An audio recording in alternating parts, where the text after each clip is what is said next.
Dicen que la mentira más peligrosa no es la que se dice en voz alta, sino la que uno aprende a decirse a sí mismo. Y pocas mentiras son más destructivas que esa frase silenciosa que algunas personas repiten todos los días. Estoy bien. Un estoy bien, pronunciado con una sonrisa que no toca los ojos. Un estoy bien que resuena como un eco dentro del pecho, intentando tapar un abismo que nadie ve. Para quienes viven fingiendo fortaleza, fingiendo estabilidad, fingiendo alegría, el mundo se convierte en un escenario. Cada gesto es actuación, cada palabra es guión, cada sonrisa es una máscara que pesa más que la tristeza que intenta esconder. La psicología moderna llama a esto supresión afectiva crónica, un mecanismo mediante el cual la persona oculta sus emociones hasta convencerse de que no sentir es más seguro que sentir. Estudios de la Universidad de Stanford demuestran que quienes reprimen sistemáticamente su dolor presentan niveles elevados de actividad en la amígdala, como si su cerebro estuviera en estado de alarma constante. Fingir bienestar no alivia, intensifica la amenaza interna. La persona comienza a vivir como si caminara sobre cristales, midiendo, controlando, evitando que el mundo vea cualquier grieta que pueda revelar su fragilidad. Este es el inicio de un drama psicológico silencioso, uno que destruye desde adentro hacia afuera. Lo perturbador es que esta máscara no surge en la adultez, tiene raíces mucho más profundas. Muchos crecieron en hogares donde mostrar tristeza era un problema, donde llorar era considerado debilidad, donde ser vulnerable implicaba ser ignorado o ridiculizado. Aprendieron que el amor era más accesible si estaban bien, si no molestaban, si no expresaban necesidades. Y así, poco a poco, se convirtieron en expertos del disimulo. Aprendieron a leer el ambiente, a adaptarse, a sonreír incluso cuando todo dolía. Ahora de adultos, continúan el mismo ritual. No porque quieran mentir, sino porque no conocen otra forma de existir. Las tradiciones antiguas también hablaban de esta herida invisible. En el budismo se habla del rostro tranquilo del sufrimiento silencioso, un estado en el que el alma se encierra para no perturbar a los demás.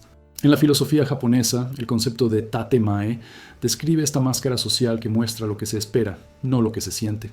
En la mitología griega, el dios Apolo aparece como símbolo de perfección y equilibrio, pero es también el guardián de dolores que nadie ve. Todas estas imágenes apuntan a una verdad profunda.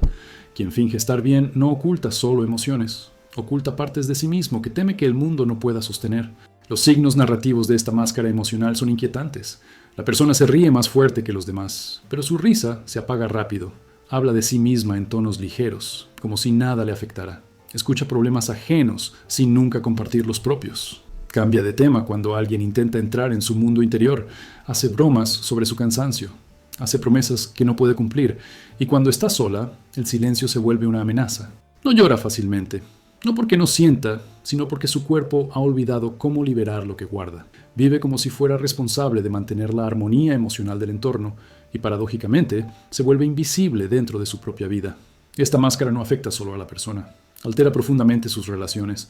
Los demás se acostumbran a verla fuerte, estable, imperturbable. Nunca le preguntan cómo está realmente, porque siempre está bien. Nunca sospechan de su agotamiento. Nunca imaginan la magnitud del peso que carga. Y cuanto menos la ven, más se esfuerza ella en no ser vista. La fortaleza aparente se convierte en prisión. Una prisión sin barrotes visibles, pero con muros tan altos que ni ella misma puede reconocer cuándo necesita ayuda. Por eso, el protocolo de protección empieza con una ruptura interna. Admitir que no estar bien no es un fracaso, sino una forma de sinceridad radical. La conciencia debe entrar como una luz tenue, suave pero implacable, iluminando aquello que se ha evitado por años. El primer paso es permitir pequeñas grietas, permitir silencios incómodos, permitir lágrimas que no necesitan explicación, permitir que alguien vea lo que hay detrás del estoy bien. Es un acto de valentía más profundo que cualquier sonrisa fingida, porque exige desmontar una armadura construida desde la infancia. Y así aparece el clímax filosófico que dará paso al siguiente capítulo. La sombra, esa parte interna que observa todo en silencio, se acerca y susurra una verdad que nunca había sido escuchada. No estás bien, pero mereces un lugar donde no tengas que fingirlo. Con esa frase comienza la ruptura de la máscara y el inicio del verdadero descenso a la sombra emocional que vamos a explorar en el próximo capítulo. Cuando alguien ha pasado demasiado tiempo fingiendo que está bien, ocurre un fenómeno silencioso. La máscara empieza a moldear el rostro real. Lo que antes era actuación se convierte poco a poco en modo de supervivencia. La persona comienza a desconectarse de sí misma sin darse cuenta. Lo que siente deja de importar. Lo que necesita se vuelve irrelevante. Lo único que importa es mantener intacta esa imagen serena que el mundo aprendió a esperar. Y así, lo que en el primer capítulo reconocíamos como una defensa emocional, ahora se transforma en una identidad prestada, una versión cuidadosamente editada de la persona que la habita. La psicología clínica denomina este patrón disociación emocional funcional. No es la disociación traumática que divide la mente en fragmentos caóticos, sino una forma más sutil. La persona sigue ahí, pero sus emociones están encapsuladas, fuera de alcance. Estudios de la Universidad de Ginebra muestran que cuando alguien reprime constantemente sus estados internos, la actividad del córtex prefrontal aumenta para controlar la expresión, mientras la del sistema límbico disminuye. En otras palabras, la mente se vuelve un guardián estricto que vigila cada gesto, cada palabra, cada microexpresión. El resultado, un silencio emocional tan profundo que la persona deja de reconocerse en el propio espejo. Este capítulo no se separa del anterior. Lo continúa, porque si en el primer momento la persona aprende a decir «estoy bien», en este empieza a creer que sentir es un lujo que no puede permitirse. Así nace la paradoja más oscura. Quienes parecen más fuertes son, en realidad, los más rotos. No porque no sientan, sino porque sienten todo a la vez y no pueden permitirse mostrar nada. Su mundo emocional es un océano contenido por un cristal que no se ve, pero que sostiene tormentas enteras. Tormentas que nadie intuye, porque la superficie permanece quieta. Las tradiciones antiguas ya advertían sobre este tipo de alma silenciosa. En el budismo se habla del corazón sin rumor, aquel que sigue latiendo, pero con un ritmo tan apagado que ya no se escucha a sí mismo. En la filosofía japonesa se reconoce como kokoro oculto, un estado donde la emoción reprimida se convierte en sombra fija. En los textos sufíes se describe a estas personas como guardianes de sí mismos, prisioneros de un autocontrol que parece en virtud, pero que lentamente erosiona la esencia. Lo inquietante de estas descripciones es su coincidencia. No se trata de fortaleza, sino de autoabandono. Los signos internos de este abandono emocional se vuelven cada vez más intensos. La persona empieza a sentirse desconectada de momentos que antes le producían alegría. No porque sea indiferente, sino porque la tristeza acumulada actúa como un filtro que opaca todas las luces. Las risas pierden sabor, los logros dejan de importar. El cansancio se vuelve permanente y sin embargo sigue diciendo «estoy bien». La máscara no se rompe, se pega más fuerte. Cada vez que alguien pregunta cómo está, el cuerpo responde con un reflejo automático, como si la verdad fuera un arma que podría destruirlo todo si se pronunciara en voz alta. Esta desconexión afecta profundamente los vínculos. Lo que en el primer capítulo era incomprensión del entorno, aquí se convierte en distancia emocional real. La persona siente que nadie la conoce de verdad, no porque los demás no quieran verla, sino porque ella nunca permite que nadie entre. Levanta barreras, pero las disfraza de independencia. Se aísla, pero lo llama tranquilidad. Se siente sola, pero culpa a la vida por ser así. Lo que no entiende, no todavía, es que la soledad no vino de afuera. Creció adentro, alimentada por años de silencios autoimpuestos. La neurociencia emocional confirma que la supresión continua tiene un coste tremendo. El cuerpo empieza a perder la capacidad de reconocer sus propias señales. Hambre que no se siente, tristeza que no se procesa, miedo que no se expresa, sueños que no se permiten. En este punto, fingir bienestar deja de ser una estrategia y se convierte en adicción. Una adicción a la invisibilidad emocional, a la perfección aparente, al silencio que nadie cuestiona. Y cuando la persona mira hacia adentro, si es que lo hace, encuentra un vacío que le resulta aterrador. Sin embargo, este capítulo no es solo hundimiento, es también el inicio del despertar, porque la disociación emocional, aunque profunda, no es definitiva.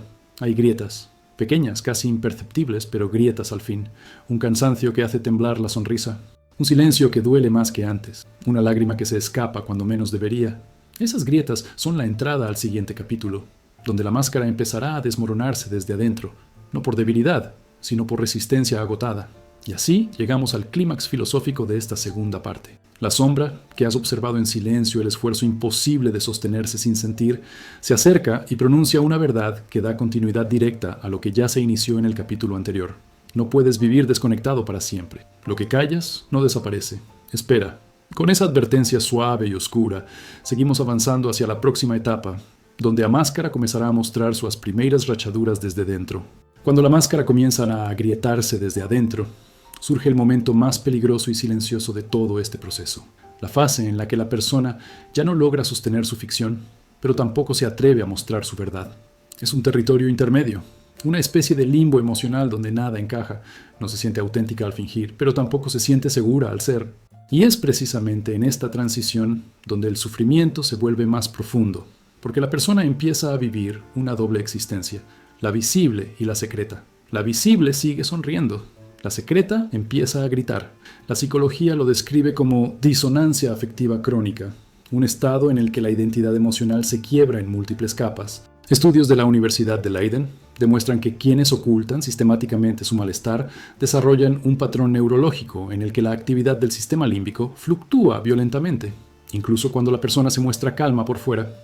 Es como si dos versiones de sí misma coexistieran, la que sostiene la máscara y la que está al borde del colapso. Esta fractura interna no se nota en su rostro, pero se escucha en su respiración, en la tensión de sus manos, en el modo en que su mirada se pierde por segundos, como si se olvidara de regresar. Este capítulo continúa donde lo dejamos, en las grietas, porque ahora esas grietas no son apenas señales de cansancio, se convierten en advertencias. La persona que fingió estar bien durante años comienza a sentir que su mundo interior necesita salir, no como lágrimas discretas, sino como emociones que buscan espacio a la fuerza. La rabia, esa que fue tragada una y otra vez para no incomodar. La tristeza, esa que se escondió detrás de cada sonrisa automática. El miedo, ese que se camufló con independencia forzada. Todas estas emociones empiezan a golpear desde dentro como si exigieran su derecho a existir. Las tradiciones antiguas también hablaron de este momento crítico. En la filosofía budista es conocido como el sutil temblor del corazón, un punto donde la represión ya no puede sostenerse y la verdad comienza a abrirse paso. En la mitología nórdica se relaciona con la imagen del guerrero que intenta contener su furia, hasta que su espada empieza a vibrar en la funda, anunciando que pronto ya no podrá retenerla. En los textos gnósticos se describe como la fractura del silencio, cuando la sombra interna busca luz, no para destrucción, sino para revelación. Estas imágenes no son metáforas románticas, son descripciones milenarias de un fenómeno humano real. Los signos exteriores de esta fractura son sutiles pero perturbadores. La persona empieza a evitar ciertos espacios donde debería estar bien. Conversaciones que antes sostenía con facilidad ahora la incomodan. Ríe, pero su risa suena vacía incluso para ella. Se sorprende irritándose por cosas pequeñas. Se aísla para no tener que fingir. A veces se queda en silencio demasiado tiempo, como si estuviera tratando de recordar quién es sin la máscara. Y cuando por fin se mira al espejo, no encuentra la serenidad que muestra al mundo. Encuentra cansancio, encuentra confusión, encuentra un rostro que parece estar pidiendo, en secreto, permiso para existir sin actuación. Esta fractura interna también afecta la forma en que se relaciona. Personas que antes admiraban su fortaleza empiezan a notar un leve distanciamiento. No porque ya no las quiera, sino porque ya no puede sostener la versión de sí misma que les ofrecía. Las relaciones basadas en la máscara comienzan a sentirse asfixiantes. La persona ya no puede ser el pilar, la luz, el equilibrio de todos. Y aunque nadie le reclame directamente, siente la presión inconsciente de seguir cumpliendo ese rol. El miedo a decepcionar se mezcla con el miedo a desmoronarse, y en esa mezcla el alma se parte un poco más. Sin embargo, este punto también marca el inicio de algo indispensable, la urgencia de autenticidad, no como una decisión racional, mas como una reacción fisiológica. El cuerpo y la mente empiezan a rechazar la máscara. La sonrisa forzada duele, la calma fingida agota, el silencio impuesto asfixia. La persona experimenta pequeños colapsos internos, momentos en los que no logra disimular, palabras que salen más duras de lo esperado, lágrimas que aparecen sin aviso, irritaciones que no encajan con su imagen habitual. Y aunque estos episodios la asusten, también la liberan, porque son las primeras señales de que algo dentro está volviendo a la vida. El protocolo interno en esta fase es contradictorio. Parte de ella quiere romper la máscara por completo, mientras otra parte intenta repararla desesperadamente. El miedo a ser vista en vulnerabilidad es enorme, pero el miedo a seguir desapareciendo es mayor. Y es este conflicto el que alimentará el próximo capítulo, donde a máscara Hanon conseguirá más carregar o peso que esconde. Y así, el clímax filosófico de este capítulo aparece como un susurro que continúa la narrativa sin quiebre, profundizando lo que ya comenzamos a desvelar. No puedes sostener una máscara que tu alma ya no reconoce. Con esa frase, avanzamos inexorablemente hacia la próxima fase, donde la máscara empieza a romperse desde fuera. Cuando la máscara empieza a romperse desde fuera, el mundo reacciona antes que la propia persona. Aquellos que siempre la vieron fuerte comienzan a notar detalles que antes pasaban desapercibidos. Una sonrisa más corta, una respuesta más lenta, una mirada que se pierde un segundo más de lo normal. Y ese cambio, aunque parezca mínimo, es suficiente para perturbar el equilibrio cuidadosamente construido durante años, porque la máscara no se quiebra en secreto, se quiebra en interacción.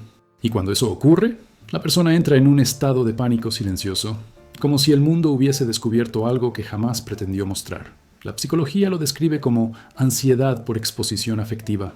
Estudios de la Universidad de Montreal indican que quienes han reprimido emociones durante largos periodos presentan un aumento significativo en la actividad del sistema de alerta, cuando sienten que otros están mirando demasiado de cerca. En otras palabras, la vulnerabilidad accidental se percibe como peligro. La persona siente que perderá respeto, control o estabilidad si alguien la ve frágil, y así intenta reconstruir la máscara con más fuerza que antes, pero ya es tarde. Las grietas no se cierran, se expanden. Este capítulo continúa exactamente donde dejamos el anterior. La máscara ya no aguanta, y ahora el mundo empieza a tocarla con dedos sin intención, pero con consecuencias gigantescas. Una pregunta simple: ¿estás seguro de que estás bien? Puede actuar como un golpe en una estructura que, aunque sólida desde lejos, ya está hueca por dentro. La persona reacciona con una mezcla de irritación y miedo. Se siente invadida, se siente expuesta, se siente en peligro, porque fingir bienestar era su última línea de defensa, y ahora esa defensa está siendo perforada por la mirada ajena. Las tradiciones antiguas describían esta etapa como el colapso del personaje.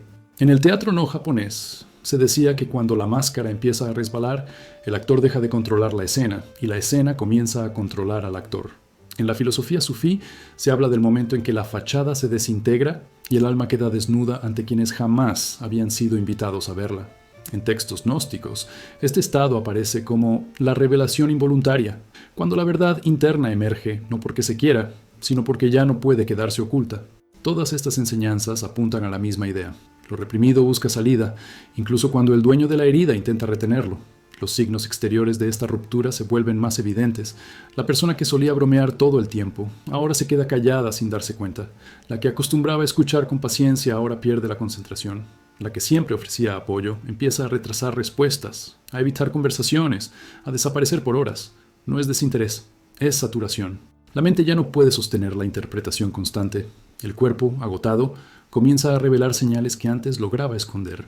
Manos temblorosas, respiración entrecortada, cansancio visible alrededor de los ojos, y cuando alguien repara en esos signos, la persona experimenta una mezcla de vergüenza y alivio. Vergüenza por ser vista, alivio por no tener que sostener tanto. Esta ruptura también transforma las relaciones. La persona se distancia de quienes exigen energía emocional que ya no puede ofrecer. Se irrita con comentarios que antes toleraba. Se vuelve más selectiva con su tiempo, pero no por egoísmo, por supervivencia. Las amistades basadas en su fortaleza empiezan a desmoronarse. Las relaciones donde siempre ocupó el papel de sostén emocional comienzan a tensarse, porque ahora, sin su máscara perfecta, los demás ven que no es invulnerable.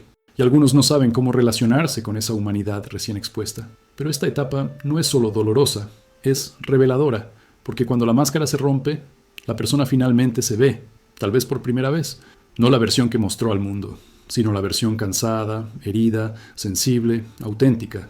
Y aunque inicialmente se asusta de esa imagen, también empieza a entender algo fundamental. Fingir bienestar no la salvó, solo la dejó sola.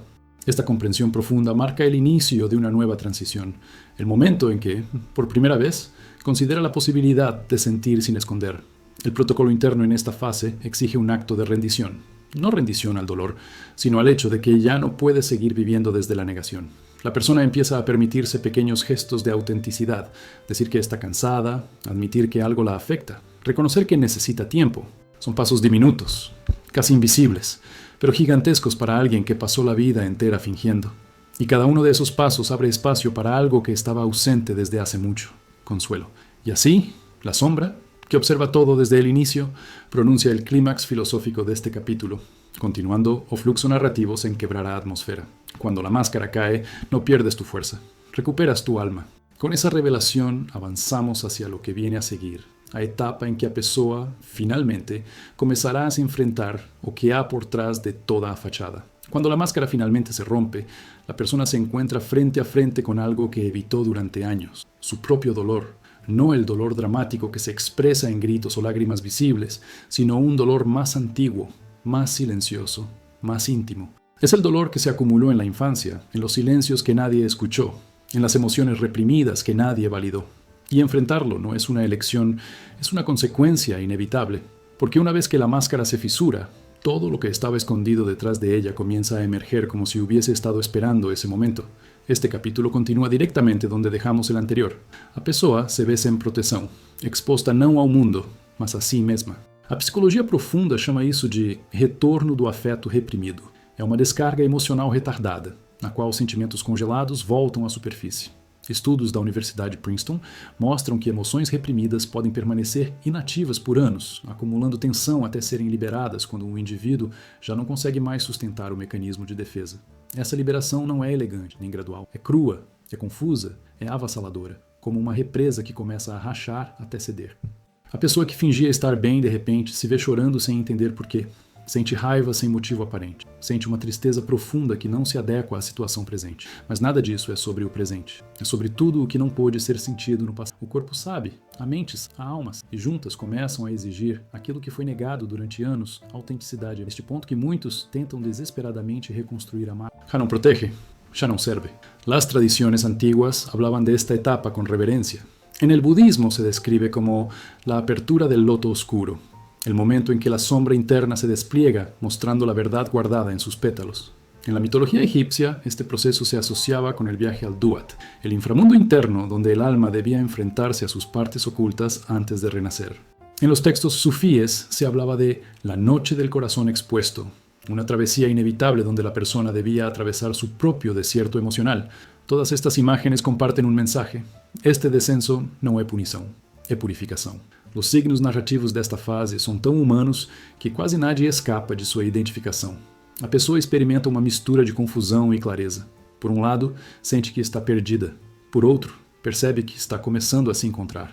Começa a revisitar memórias antigas, momentos em que teve que ser forte, ocasiões em que reprimiu lágrimas, instantes em que escondeu o medo. Esses fragmentos emergem não para ferir, mas para ser honrados. A dor que a pessoa evitou por tanto tempo exige finalmente seu direito de existir.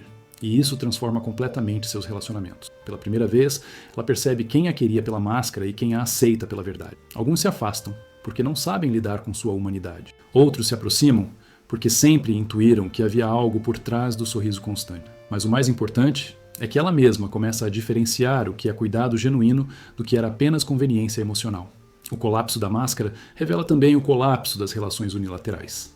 A neurociência emocional explica que, neste ponto, o cérebro começa a reconectar partes que estavam desligadas pela repressão constante. Regiones encargadas de la autopercepción, de la empatía hacia uno mismo, de la regulación emocional, que antes permanecían inhibidas para sostener la fachada, ahora empiezan a activarse. Esta reactivação pode ser dolorosa, porque sentir a própria dor após anos de anestesia emocional é quase insuportável. Mas também é libertadora. É o primeiro sinal de que a pessoa está voltando para si. Este capítulo também marca o início de uma mudança crucial. A pessoa deixa de temer sua vulnerabilidade. Não porque seja fácil, mas porque pela primeira vez ela percebe que sua força não estava na máscara. Estava na capacidade de sobreviver mesmo sem ela. Essa percepção é o prelúdio do que virá no próximo capítulo, a reconstrução. Mas antes disso, a pessoa precisa atravessar esse vale emocional em que confronta não o mundo, mas sua própria história. Y entonces aparece el clímax filosófico de este capítulo, un mensaje que se desprende naturalmente del punto en que estamos. Lo que ahora duele no es tu fragilidad, es todo lo que fingiste no sentir. Cuando la persona llega a este último tramo del camino, algo distinto comienza a nacer en ella. No es alegría, ni paz inmediata, ni una súbita iluminación emocional. Es algo más discreto, más frágil, más humano, la sensación de que tal vez pueda vivir sin la máscara que la acompañó durante toda la vida. No porque dejar de fingir sea fácil, sino porque continuar fingiendo se volvió imposible. Después de enfrentar su dolor, de ver as partes ocultas de sua história, de permitir que a verdade emergiera, a pessoa descobriu que ainda existe ali dentro uma capacidade de renascer que o fingimento tentou enterrar. Este capítulo no es una conclusión, es una transición. Una puerta que se abre hacia una vida donde la autenticidad no es amenaza, sino abrigo. La psicología contemporánea describe esta etapa como reintegración afectiva. Es el momento en que la persona empieza a tejer de nuevo las partes que la máscara mantuvo separadas. Estudos de la Universidade de Toronto mostram que, após processos de aceitação emocional profunda, o cérebro desenvolve novos padrões de coerência interna. Regiões vinculadas ao autocuidado, à autocompaixão e ao sentido pessoal começam a ativar-se de forma mais consistente. No es magia, no es repentina plenitude. Es biologia reconstruindo-se como um organismo que se repara após anos de tensão. Este capítulo não rompe com o anterior. É sua consequência natural. Se antes a pessoa enfrentou seu caos interno, agora aprende a caminhar com ele. Descobre que não precisa estar bem para ser digna, que não precisa sorrir para ser aceita, que não precisa disfarçar para ser amada. La vulnerabilidad, que antes era una amenaza, ahora se vuelve un lenguaje silencioso que la aproxima de quienes pueden verla de verdad. El mundo deja de ser un palco y comienza, gradualmente, a parecer un espacio habitable. Las tradiciones antiguas también describían esta fase con profundidad de poética. En el taoísmo se dice que cuando el río deja de luchar contra las piedras, encuentra su propio curso. En la filosofía budista, este estado se llama el retorno al rostro original, una metáfora que indica que la persona vuelve a ser quien era antes de construir defensas. En la mística cristiana, aparece como la mansedumbre del alma desnuda, no como debilidad, sino como el poder de existir sin máscaras. Todas estas imágenes convergen en una misma idea. La autenticidade não é um prêmio, é o caminho. Os sinais deste renascimento silencioso aparecem aos poucos. A pessoa começa a reconhecer seus limites e a comunicá-los sem sentir vergonha. Aprende a dizer, estou cansado, necessito silêncio, não puedo com isto. Sim que essas frases soem como fracasso. Descobre pequenas alegrias que estavam anestesiadas, o aroma de um café quente, o toque do vento no rosto, o descanso sem culpa. Relações antigas começam a se transformar. Algumas se fortalecem porque agora há verdade, outras se rompem porque nunca houve reciprocidade. E pela primeira vez, a pessoa aceita que perder vínculos que exigiam fingimento não é tragédia, é libertação. Esta reconstrução também exige prática. A persona precisa reaprender a sentir sem medo, a falar sem filtros defensivos, a pedir ajuda sem achar que isso a diminui. A psicologia humanista fala disso como a prática da presença real, um exercício diário de não fugir de si mesma. No começo, é estranho. A pessoa sente como se estivesse caminhando sem armadura, como se estivesse vulnerável demais. Pero pouco a pouco percebe que essa vulnerabilidade é, justamente, sua nova força. A máscara protegia sua imagem, a autenticidade protege seu espírito. A neurociência emocional confirma que este processo de renascer não é abstracto, é físico. Quando a pessoa deixa de fingir, o sistema nervioso abandona o estado de alerta constante e empieza a funcionar em ritmos mais naturais. O corpo recupera a capacidade de descansar, o coração desacelera, a respiração se aprofunda. Isso não significa ausência de dor, mas presença de vida. A máscara mantinha a pessoa viva por fora, mas morta por dentro. A autenticidade permite viver nas duas direções. Este capítulo final também revela algo essencial. A pessoa que fingiu estar bem durante tanto tempo não precisa destruir sua máscara. Precisa reconhecer por que a criou. A máscara foi proteção, foi sobrevivência, foi adaptação. Ela não foi inimiga, foi abrigo. E agora, ao deixá-la ir, a pessoa consegue olhar para sua história sem ódio, mas com compreensão. Descobre que sua dureza foi amor por si mesma, mesmo que um amor mal orientado. Descobre que sua força não estava no sorriso forçado, mas na capacidade de se manter viva através dele. E assim, chegamos ao clímax filosófico deste último capítulo. Não como desfecho, mas como uma porta aberta. Uma frase que continua tudo o que construímos e aponta para a liberdade que começa aqui. Não necessitas fingir luz para ser visto. Tua oscuridade também merece testigos.